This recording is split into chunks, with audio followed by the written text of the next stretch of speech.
This video is by Straight Goods News, It's SGNews.ca. interesting to be having this conversation on the day after Maggie Thatcher died, because of course she ushered in so many of the changes that you're talking about. Could you talk a bit about what Thatcher represented and her significance in this story?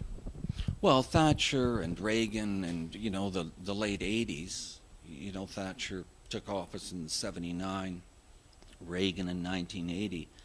I think for a lot of our membership and Canadians that are younger, they perhaps don't appreciate that.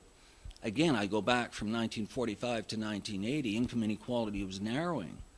If we look at 1980 as sort of that sort of watershed period, income inequality rises. It coincided with the policies that were ushered in by Thatcher, Reagan, and people of that persuasion, if I could put it that way. This idea that somehow if the markets are unfettered, if somehow we reduce regulation, get government off the backs of business, that somehow this economy was going to flourish, and that all the benefits would trickle down and everybody, all boats would rise.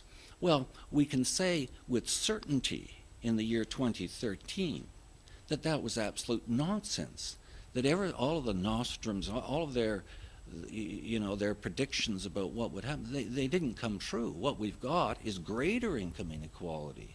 We've got people scrambling, looking for piecing 2 or 3 jobs together.